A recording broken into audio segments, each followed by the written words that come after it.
Dans 3 jours, la rentrée scolaire. Attention à la santé des élèves. Les conseils du Comité français d'éducation pour la santé. Les policiers cherchent le mobile de l'assassinat du maire adjoint de la Seine-sur-Mer, Daniel Perrin. Peut-être une histoire d'affaires. Le journaliste américain arrêté à Moscou par le KGB est considéré comme un espion par les soviétiques. Il pourrait être une monnaie d'échange. Sport, stade de deuxième avec le bilan des championnats d'Europe d'athlétisme de Stuttgart.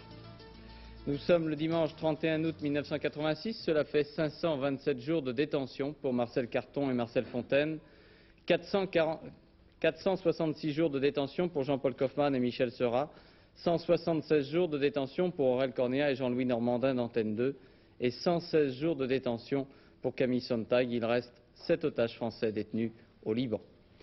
Bonsoir, c'est fini ou presque, encore 2 jours, monsieur le bourreau. Mercredi, ce sera la rentrée scolaire pour plus de 12 300 000 jeunes Français, une rentrée très précoce cette année. Alors nous aurons l'occasion d'analyser les conditions de cette rentrée scolaire dans les jours à venir. Ce soir, avec les recommandations du Comité français d'éducation pour la santé, voici les meilleures conditions pour bien réussir en classe. Commentaire Pascal Deschamps. Pas facile de passer du rythme relâché de l'été au rythme scolaire. Alors pour ne pas perdre le bénéfice des vacances, 5 points sensibles à surveiller. Et d'abord le sommeil. Un enfant attentif est un enfant qui dort bien. 11 à 13 heures jusqu'à 10 ans, après 9 heures suffisent. À condition de résister aux tentations, mais c'est parfois dur. Surtout quand on regarde un film à la télé, on est un peu fatigué. Alors bon, faut se réveiller, faut se lever du lit. Et puis bon, voilà, c'est... Le petit déjeuner ensuite, il doit être équilibré, lait, pain, céréales et une boisson qui permet de réhydrater le corps. Un petit déjeuner trop souvent négligé, attention aux petites fringales. Moi en général, je me fais toujours un chocolat au lait le matin, rapidement, et puis je pars à l'école. Et tu manges rien? Non. Tu n'as pas de petite fringale vers 11h, 11h30? Si, j'ai un peu faim. Un bon sommeil et le ventre plein, voilà pour les conseils principaux, mais il y en a d'autres. Ne pas oublier le sport, indispensable à la croissance. Mieux vaut commencer tôt, vers 7-8 ans, mais sans imposer aux enfants une pratique intensive qui risque d'aboutir au résultat inverse. À surveiller également le dos, sollicité par des cartables bourrés, dont le poids est inversement proportionnel à l'âge de celui qu'il porte. Préférez le cartable à dos à ses petits frères à bandoulière ou à poignet qui maltraitent une seule épaule à la fois. Enfin, à contrôler régulièrement la vue et l'ouïe. Un enfant qui ne suit pas, c'est peut-être un enfant qui voit ou qui entend mal. Et c'est le cas d'un élève sur 5. 5 conseils donc qu'il est bon de rappeler chaque année, même si le principal facteur de fatigue reste les rythmes scolaires. Effectivement, la journée scolaire est quelque chose qui est très fatigant pour un enfant. Il faut savoir qu'ils sont en pleine croissance, qu'ils ont d'une part à faire l'effort d'apprendre à l'école, mais aussi l'effort que le cœur a pour grandir. Les rythmes scolaires sont ce qu'ils sont, et même si l'éducation nationale fait des efforts pour les adapter, c'est quelque chose de fatigant. Donc, un minimum de conseils, un minimum de bonnes habitudes peut suffire pour éviter des petits inconvénients comme le coup de fringale à 11 heures par le petit déjeuner et bien récupérer avec le sommeil. Pas oublier que l'enfant a fait beaucoup d'efforts dans la journée, il faut lui permettre de récupérer au maximum. L'assassinat du conseiller régional de la région Provence-Alpes-Côte d'Azur, Daniel Perrin, maire adjoint de la Seine-sur-Mer, membre du Parti républicain, conserve ce soir son aspect mystérieux. Les enquêteurs semblent s'orienter vers un examen des affaires, des dossiers dont s'occupait Daniel Perrin, malgré une revendication jugée fantaisiste d'une organisation étrangère. Commentaire de notre correspondant Roland Sicard. Ce soir, les enquêteurs du SRPJ de Marseille envisagent toujours plusieurs hypothèses. Première piste, les relations de Daniel Perrin avec l'équipe d'SOS France et de la Maison du Para. Daniel Perrin connaissait les hommes qui se sont tués le 18 août dernier à Toulon, sans doute en manipulant leurs propres bombes. Mais il ne faisait pas partie de la Maison du Para et n'avait jamais été parachutiste. Dès hier, le maire de la Seine-sur-Mer, Charles Scaglia, écartait d'ailleurs l'hypothèse d'un lien entre l'assassinat de Daniel Perrin et la mort de Claude Noblia et de ses 3 camarades. Deuxième piste, les fonctions à la mairie. Daniel Perrin était chargé des grands projets d'aménagement de la municipalité. Il s'occupait d'affaires très importantes. Troisième hypothèse, l'activité professionnelle. Daniel Perrin dirigeait un cabinet d'assurance. L'explication du crime se trouve peut-être dans l'une des affaires traitées par son agence. Pour le moment, les enquêteurs n'écartent aucune de ces hypothèses. L'autopsie sera pratiquée demain. Elle apportera peut-être plus de précision. La façon dont la presse, et plus particulièrement le journal Le Monde, a rendu compte de cet assassinat mécontente le ministre de la Communication François Léotard, secrétaire général du Parti républicain. Le Monde titrait « Un conseiller régional du PR assassiné ».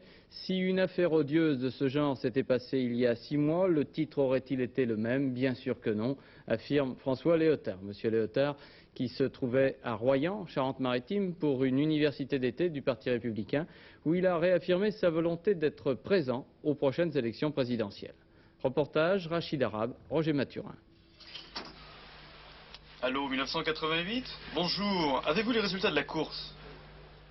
La course au présidentiel est bel et bien partie, écurie UDF en tête, au grand galop. François Léotard, lui, veut faire entendre sa petite musique.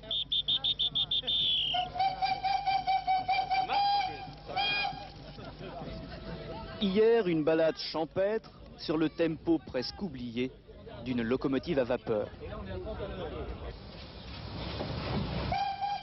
Une pause et puis c'est reparti, fortissimo.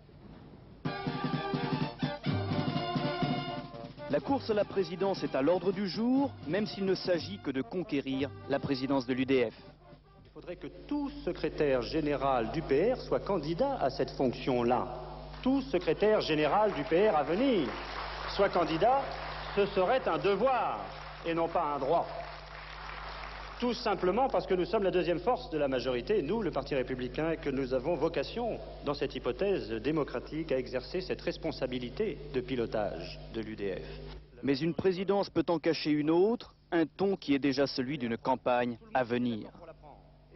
Je vous ai fait gagner en 1986. Quel que soit le candidat, je vous ferai gagner en 1988. Quel que soit le candidat, dit François Léotard. Les militants du PR semblent avoir déjà fait leur choix. L'optimisme règne donc au Parti républicain. Personne ne semble vraiment préoccupé, par exemple, par le découpage électoral. Tous sont maintenant les yeux tournés vers le grand large. Objectif, Élysée 88. Dans la ville d'Arles, c'était l'université d'été du mouvement des jeunes radicaux de gauche. Les jeunes radicaux préfèrent coopérer avec le Parti socialiste, mais le bureau national du MRG, présidé par François Doubin, développe une nouvelle stratégie autonome tout en assurant qu'il n'y aurait pas de dérive droitière. Reportage Dominique Lory, Frédéric Pasquette. À voir François Doubin, président des MRG, dialoguer amicalement avec le socialiste Michel Vauzel, qui pourrait penser que le torchon brûle entre les radicaux de gauche et le PS? François Doubin profite en effet de cette université d'été pour lancer une campagne destinée à réanimer, selon sa formule, la flamme radicale de gauche, étouffée, dit-il, par le grand frère socialiste. Objectif, l'autonomie du parti. Mais profitant de ce contexte, les radicaux valoisiens, cette bonne guerre, font déjà des appels du pied au MRG. Les deux familles radicales vont-elles vers un rapprochement? Je dis très clairement que ce n'est pas notre problème, qu'il n'y a ni pourparlers ni contact engagé d'une façon ou d'une autre sous une égide quelconque. Notre problème, c'est la rénovation du parti, ce n'est pas la réunification. Puis il aborde les rapports avec le PS. Le Parti socialiste, ce sont nos amis. Ce sont des gens avec qui nous avons mené continuellement de grands combats. Ce sont des gens avec qui nous continuerons à mener de grands combats. Mais aujourd'hui, leur comportement est tel, et les menaces que ce comportement fait peser sur notre parti sont telles qu'il faut bien prendre une distance. Une seule, mais fondamentale. Ce sont nos amis, ce ne sont pas nos patrons. Reste à savoir maintenant si cette nouvelle stratégie, soutenue par une large majorité du Bureau national, sera suivie sur le terrain par les militants et les électeurs radicaux de gauche.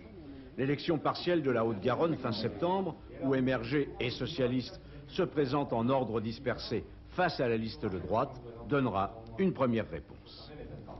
Au cours de l'émission Forum sur RMC, Jean Popren, numéro 2 du Parti Socialiste, a répété qu'il trouvait le projet Pasqua de découpage électoral inacceptable et annonçait la publication d'un livre noir sur ce projet du ministre de l'Intérieur. Nous voulons que les citoyens soient saisis. Ils le sont d'ores et déjà, et la presse commence à en faire état, par nos fédérations, qui disent non, vraiment non, ce n'est pas possible. Louis Mermaz l'a fait il y a 2 jours dans son propre département. Et puis, nous préparons un livre noir qui sera prêt dans des délais très brefs et qui fera la somme. Je crains qu'il soit long, le livre. Pourquoi noir? Il sera long. Parce que c'est à la fois un noir dessin et une noire action. Donc il peut être que noir. Donc un livre noir sur ce projet de découpage. Cette charcuterie qui est parfois grosse et parfois fine, mais toujours charcuterie. Demain, dans le journal Le Point, le magazine Le Point, un sondage réalisé par l'IFOP du 18 au 22 août dernier. Résultat très net en faveur de François Mitterrand. La gauche, de toute façon, serait victorieuse au présidentiel. Monsieur Mitterrand obtiendrait 55% des voix face à Monsieur Chirac, 45%. Et puis face à Monsieur Barre, cela donnerait 54% contre 46%. Le Premier ministre Jacques Chirac est arrivé aujourd'hui à Wallis et Futuna. C'est la première visite d'un chef de gouvernement français dans ce territoire du Pacifique. Accueil toujours très chaleureux et très coloré pour M. Chirac, avec danse et colliers de fleurs. Mais les déclarations de Jacques Chirac à l'égard des États de la région, tels l'Australie, ont surpris. Le Premier ministre australien a rappelé que son pays s'était associé à une demande de réinscription de la Nouvelle-Calédonie à la Commission de décolonisation des Nations Unies. Olivier Lerner rappelle les déclarations de Jacques Chirac. À tous nos amis venus des nations étrangères. Un micro dans la main, un téléphone près de l'oreille, l'arme au poing, Jacques Chirac donne le départ du marathon de Nouméa. Une arme tendue bien haut en guise de paix, de réconciliation et de dialogue. Une course contre la montre pour appeler les uns à calmer leur impatience, les autres à dissiper leurs craintes. Une explication en face à face. Et si pour le FLNKS, Jacques Chirac reste un adversaire, Jean-Marie Tjibaou reconnaît aujourd'hui que le dialogue est possible. Aujourd'hui à Wallis et Futuna, comme hier en Nouvelle-Calédonie, Jacques Chirac utilise à fond tous les moyens de communication possibles. La plupart du temps derrière un micro, devant les caméras de la télévision ou dans la foule, le Premier ministre répète inlassablement son message. Du coup, la dissolution du gouvernement provisoire de Kanaki a été mise entre parenthèses. Et Jacques Chirac préfère plutôt signer un plan de redressement économique et il débloque un demi-milliard de francs inscrits au collectif budgétaire 86. Opération de commando de charme. En français, mais en anglais également, les rencontres se succèdent. À l'intention des Australiens voisins, Jacques Chirac réaffirme sa volonté de maintenir la présence française dans le Pacifique Sud, avec l'accent, s'il vous plaît. That the problems there means Caledonia, are resolved peacefully in the interests of all inhabitants of that multiracial society. Le Parti travailliste néo-zélandais a demandé la suspension du Parti socialiste français de l'Organisation de l'Internationale socialiste, et ce en raison du rôle joué par les socialistes dans l'affaire du Rainbow Warrior. Ce matin, à Royan, André Giraud, le ministre de la Défense, a indiqué qu'il attendait prochainement un rapport permettant de compléter son information sur la façon dont l'affaire Greenpeace s'était déroulée. Manifestation près de la centrale de Cattenom, non loin des frontières allemandes et luxembourgeoises. Cette centrale est très violemment attaquée en République fédérale allemande. Ici, il y avait plusieurs centaines de manifestants. La France est accusée, notamment par les médias de la République fédérale allemande, d'aveuglement sur les dangers du nucléaire. C'était à Cattenom aujourd'hui. Le journaliste américain arrêté hier à Moscou, Nicolas Danilov, est accusé d'espionnage par le KGB, la sécurité d'État soviétique. Son épouse a pu s'entretenir avec lui au téléphone. Elle craint une longue attente. Les États-Unis ont protesté contre l'arrestation du journaliste. Par téléphone de Moscou, explication du correspondant de l'agence France-Presse. Le KGB a confirmé que le journaliste américain Nicolas Danilov, arrêté hier à Moscou, était accusé d'espionnage. Un communiqué de la police politique soviétique affirme sèchement qu'il a été pris la main dans le sac. Quant au ministère des Affaires étrangères, il a informé l'ambassade des États-Unis que Danilov était détenu pour une durée indéterminée. Le journaliste a toutefois pu s'entretenir avec sa femme. Il a été arrêté, lui a-t-il expliqué, alors qu'il prenait congé d'un citoyen soviétique. L'homme venait de lui remettre un paquet censé contenir des journaux. Des agents du KGB ont alors surgi, ont saisi le paquet et en ont sorti des documents portant la mention secrète. Pour son épouse, il s'agit d'une affaire montée dans le plus pur style des romans d'espionnage. Et nul ne peut s'empêcher de faire un rapprochement avec l'arrestation récente à New York, dans des circonstances curieusement similaires, d'un employé soviétique des Nations Unies. Une fois de plus, le pouvoir de Mikhail Gorbatchev aurait ainsi appliqué la loi du talion. L'ancien président finlandais, Urho Kekkonen, est décédé la nuit dernière. Il était âgé de 85 ans. Il fut à la tête de la Finlande pendant plus d'un quart de siècle. On a dit de lui qu'il était le père de la Finlande moderne, de sa neutralité. Il fut l'interlocuteur de beaucoup de grands chefs d'État, soviétiques et américains. On y voit Nixon et Brezhnev. Il entretenait des relations également de bon voisinage avec l'URSS. On le voit ici avec le président Valéry Giscard d'Estaing. Il avait démissionné de sa charge de président de la Finlande il y a 5 ans en raison de problèmes de santé.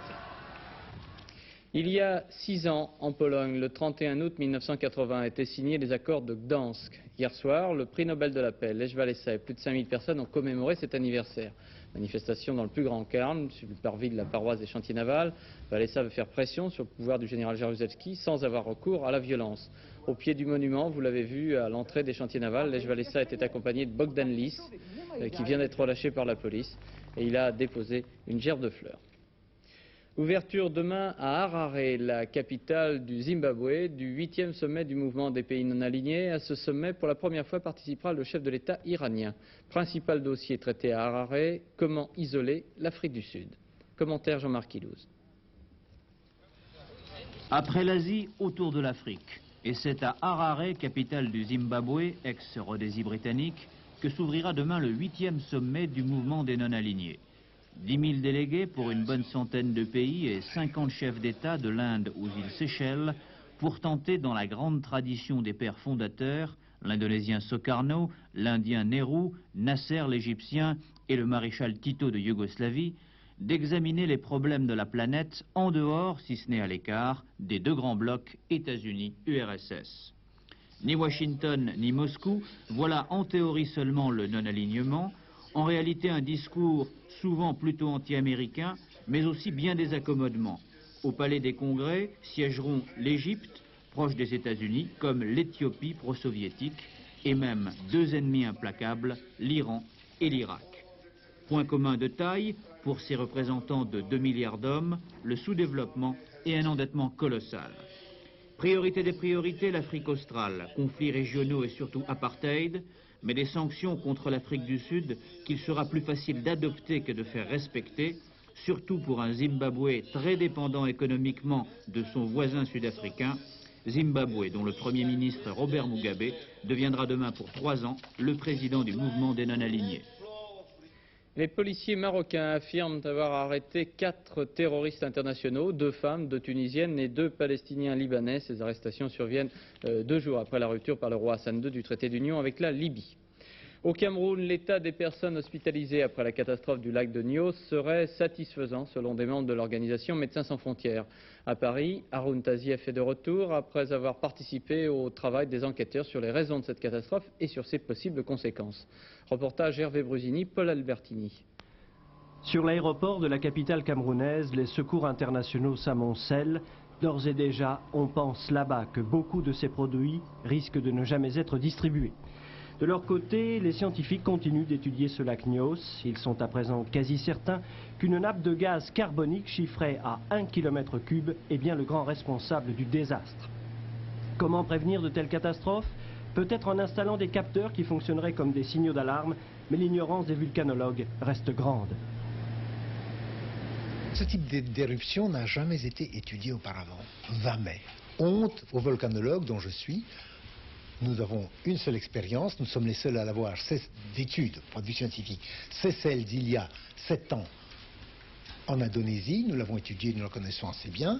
Maintenant nous étudions la seconde, mais nulle part au monde on avait pris cela au sérieux. Ici il faut le prendre très au sérieux, pas à cause du lac de Nyos qui probablement ne donnera plus rien avant un siècle ou un demi-siècle. Mais il y a, rien que dans les 40 km qui l'entourent, il y a une demi-douzaine de lacs cratères semblables. Donc chacun peut donner cela, plus le reste du Cameroun, plus d'autres pays. Par exemple Par exemple, la chaîne des pluies dans le Massif central. Pourquoi est-ce que ça n'arriverait pas? puisque nous ne savons pas encore, on n'a pas encore étudié la genèse de ces concentrations de gaz carbonique en volumes énormes. On a parlé beaucoup des secours. Oui.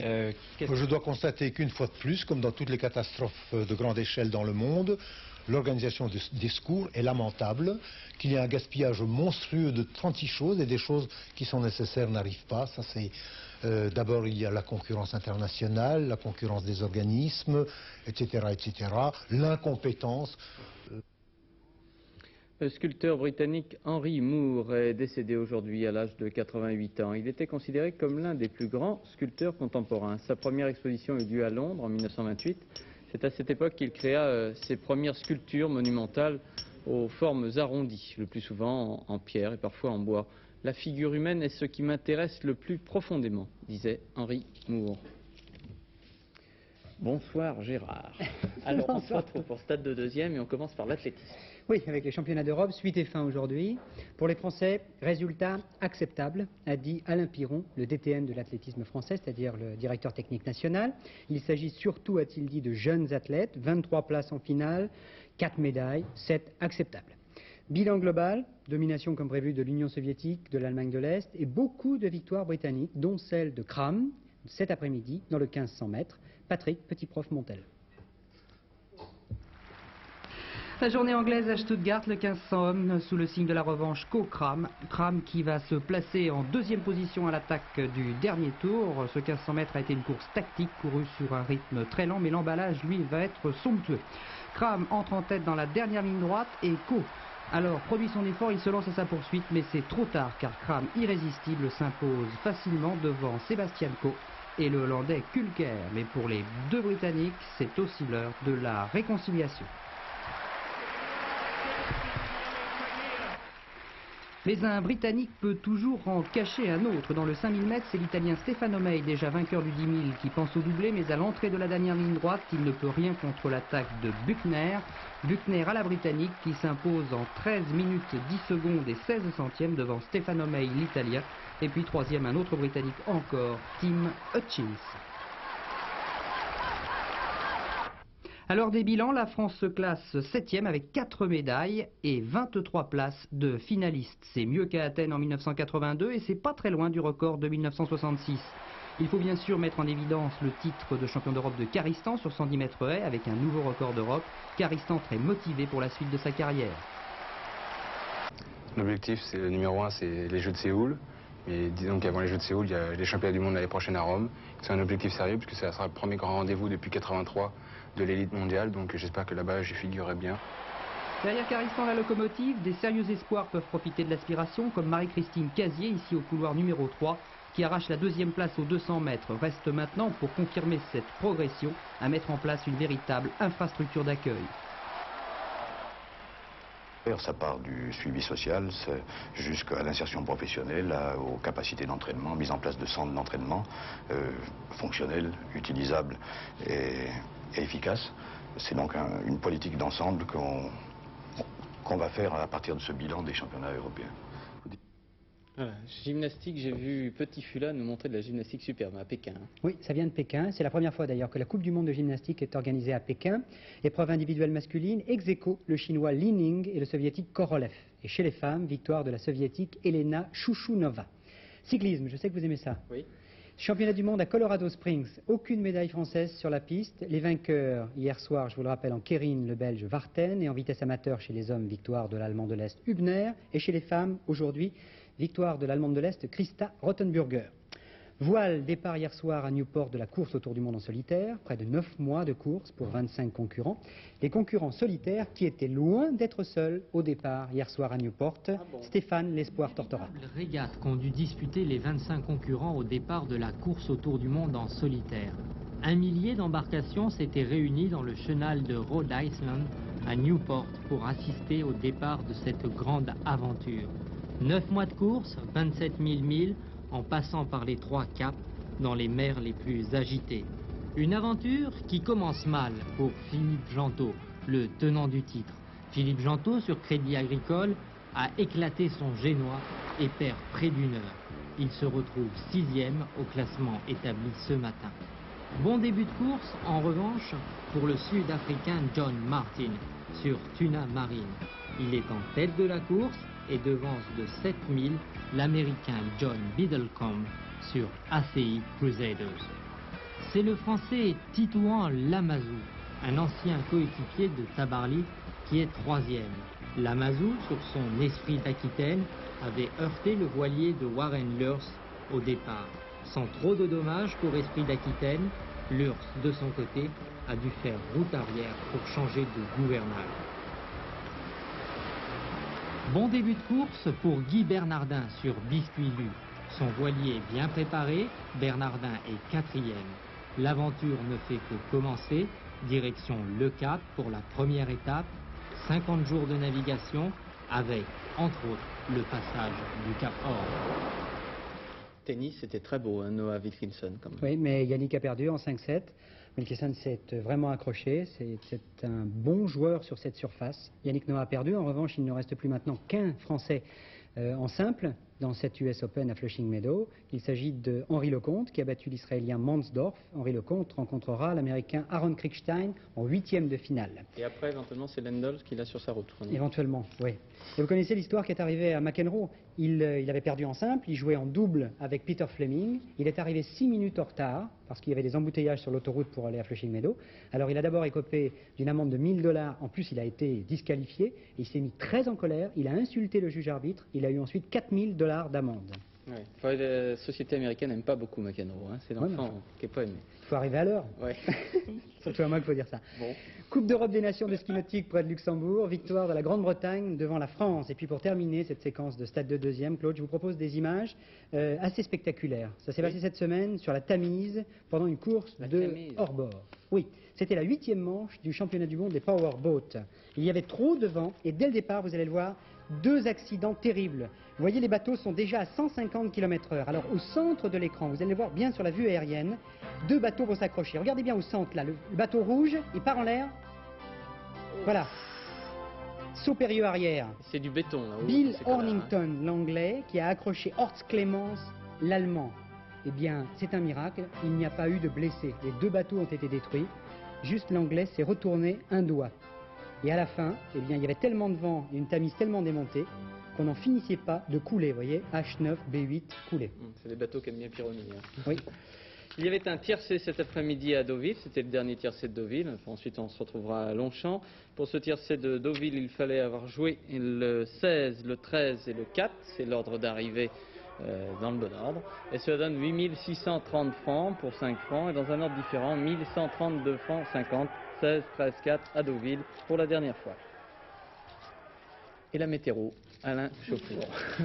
Eh bien, la météo, demain, lundi 1er septembre, Claude, c'est la rentrée solaire. Mais attention, pas pour tout le monde, seulement pour ceux qui habitent au sud de la Loire. Pour ceux qui habitent le nord, eh bien, voilà pourquoi il ne fera pas beau. Regardez la photo satellite prise cet après-midi. Vous voyez que la dépression située au nord des îles Britanniques, eh bien, va, grâce à un vent du nord, apporter toutes les perturbations sur toute la partie nord, tout ce qui est situé au nord de la Loire. Alors, Bretagne et puis région de l'Est et le nord, l'anticyclone, lui, protégeant toute la région sud. Voici la concrétisation sur la carte du temps prévu pour demain. Du très beau temps partout, vraiment partout, avec quelques risques orageux quand même sur les Pyrénées. Et puis là, c'est un cocktail de beaux nuages, de gros nuages, et puis de quelques petites éclaircies, des ondées également. Et puis une zone plus perturbée, c'est toute la partie des côtes de la Manche et l'extrême nord-est, où là, il fera vraiment pas beau, puisqu'il pleuvra pratiquement une bonne partie de la journée. Les températures demain, c'est une bonne nouvelle, elles grimpent, elles remontent. On avait 15, 16 à Cherbourg, on a 17 pour demain maintenant, jusqu'à 19 dans l'Est, 21 à Paris demain. Et puis pour le sud, ça va beaucoup mieux, 24 à Bordeaux, jusqu'à 26 à Marseille et 26 également